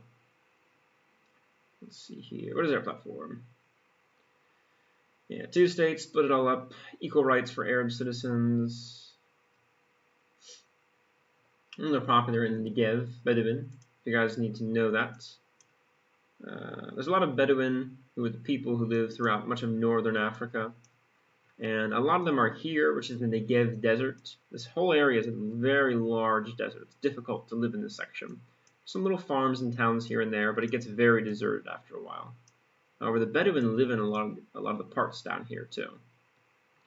But this makes up a ton of Israel where people do not want to live because it's very hard to live there. Alright, let's see.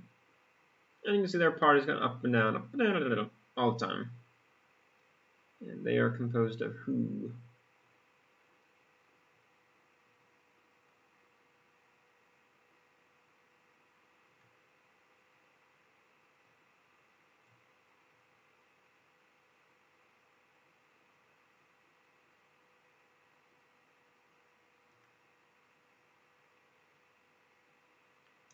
Let's put on the list.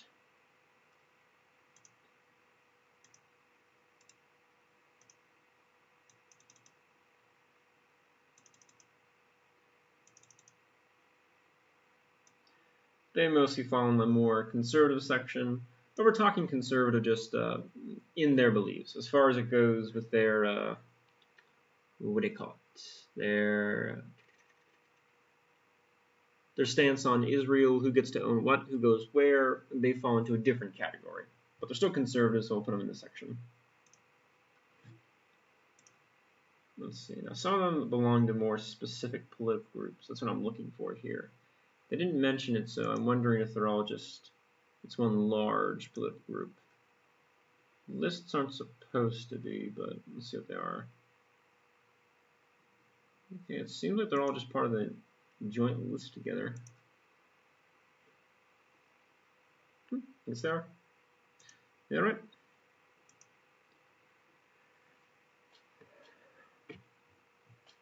So here, so that's all of the government section. The rest of the parties fall into the opposition, which I'll probably cover at a later point because this will run forever if I do that. But these were all the parties which couldn't form a government and didn't want to form part of the change government. So now they're stuck down here, and that's where they're stranded at. Let's see here, and I have some extra stuff. So this was something interesting that happened.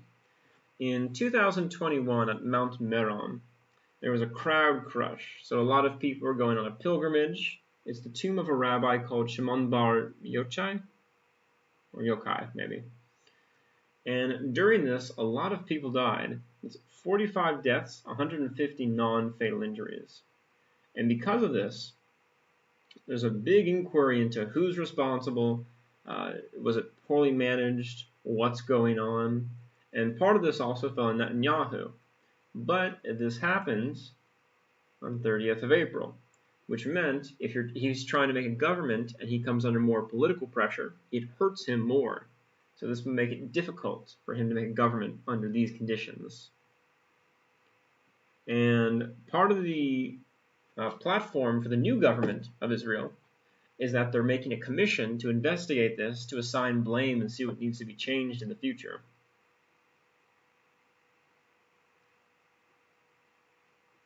It's strange to hear. I don't hear about these very often, but it does happen occasionally. It's very unfortunate for everyone involved as well. Oh my. But we've introduced all these people, and they form up the 36th government of Israel. They are the Bennett and Lapid government. See everybody smiling here. And these are all the different members. They formed most likely all the ministers, all the people allied with the government. This, remember, Reuven Rivlin, he's in the middle. Here you have Lapid over here, and then here is Bennett, and they'll be the alternating prime ministers. All right. I have some extra stuff I'm going to go through up here before we finish for today. In the next one I'll make, I'm probably going to cover the opposition, and then I'll include some of the more fun political parties. Israel is just like any other country. They have the interesting people who didn't make it to the government, but are contributing some interesting things nonetheless. Right. So firstly, as soon as the government got in, they had a no confidence motion immediately by the opposition. Likud and everybody else was trying to break up the government. Didn't work. They were defeated. Too bad. Here's the prime minister now. He's talking with the UAL, the United Arab List leader, Mansour Abbas, over here. See, we're all buddies now.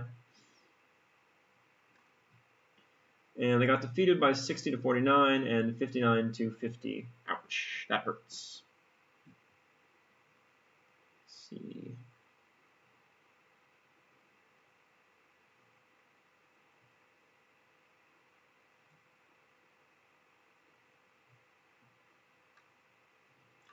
No, nothing else much to report here, though.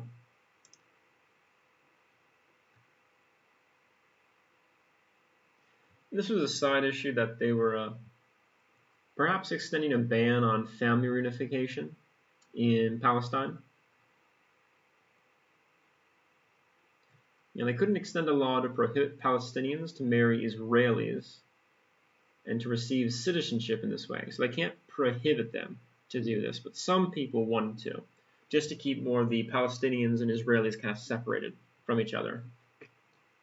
But expect much more of this to come into play, especially as it does not align with some of the political parties that are being involved here.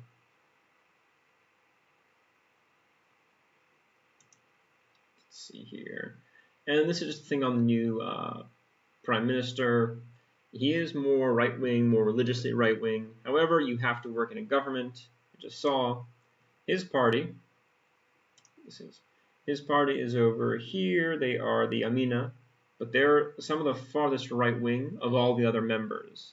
That's one. There's about, how many? There's 8 different members. You have to work with everybody. You can't just be yourself. So even if he is more right wing, he has to work with everybody else. He has to play nice with all the little boys and girls. Let's see here. I don't know why I have this. More stuff on more stuff in the government. Not so interested in that. What are some of these guys here? Cleaning it up. All these tabs. Ah, yes. I want to mention this too. Reuven Rivlin is not going to be the president for much longer. Sorry to say, but now it's going to Isaac Herzog. And you get elected, the president gets elected from the Knesset. So these people vote who to make president. If you win enough votes, you're president. And yes, he's from the center left. I don't know which party he's from. He was from where? Yes, he was the main Labor Party member. And now he's elected to this. But it's non-political. You're not supposed to be politically involved. You're supposed to do the job. Don't involve yourself too much. But he will replace Reuven Rivlin, as the president soon. It'll be his job to oversee all this coalition fracturing and fighting, political badgering back and forth. Now this part as well is interesting. This is Lapid, and he is now the foreign minister. He's going to visit the United Arab Emirates, and I believe by this point he already has visited them. And he's extending ties with these different Arab countries as they open their relationships with Israel. But you'll see him more on the international stage as well, because as the foreign minister, you're very involved with all the affairs of the state.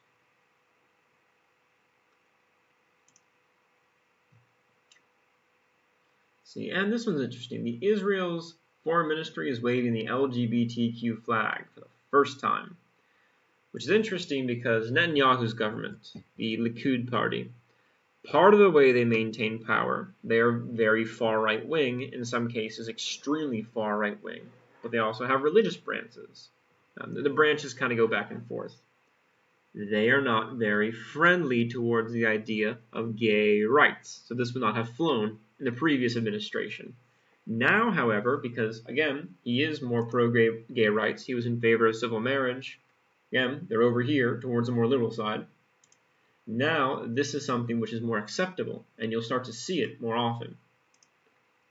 The Israeli Labor Party, they're involved with this. The Meretz Party, they're fine with it. The blue and whites are doing something. I don't know what their policy is. But you can see how they're pulling this more to the left now. And you're going to see these things come back and forth. Maybe some people disagree. We'll see what happens. But something like this is now possible. And again, this is the inquiry into this. It's a very big, very politically charged event as well.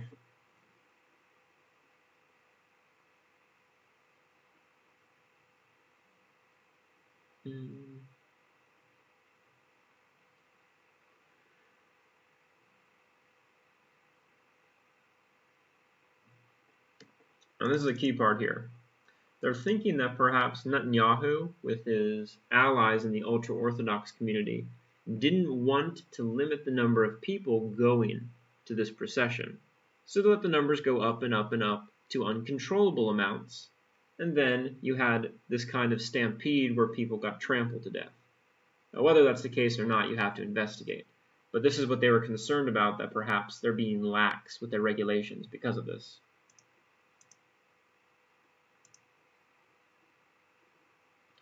By one of the tabs disappear. And from the Hasidic sect, they're getting interrogated. This is going to become a major issue, as well as the fact that they want to push the idea that the Haredis, so the ultra-Orthodox Jews, the very, very religiously conservative ones, should serve in the military. This, with the draft law they want to put in, will continue to create pressure in this direction.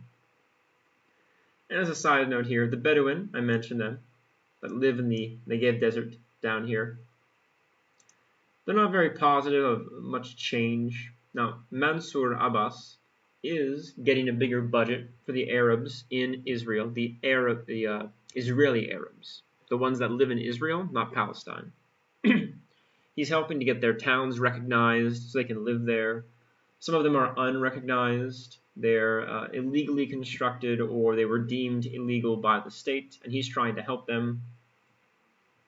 Some people don't really agree. They don't like the idea of an Arab party joining with the Jewish parties. You have to get laws passed, but they just don't like it, at least the way it looks.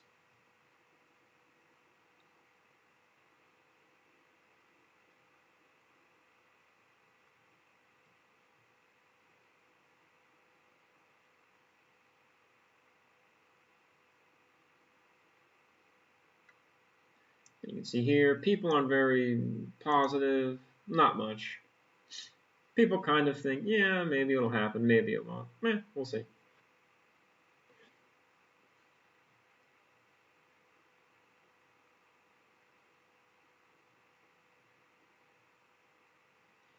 Alright. I believe that covers most of what we're going to talk about. Let's see, anything else?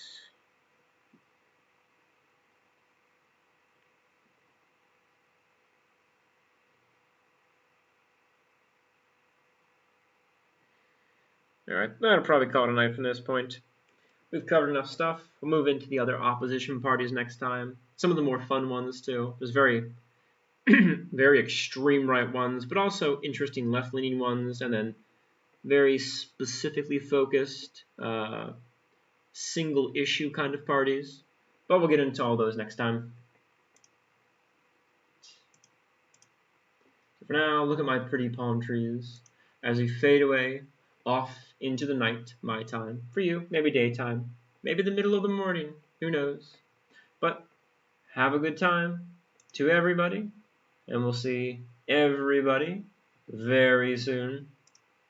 Peace out, and good night.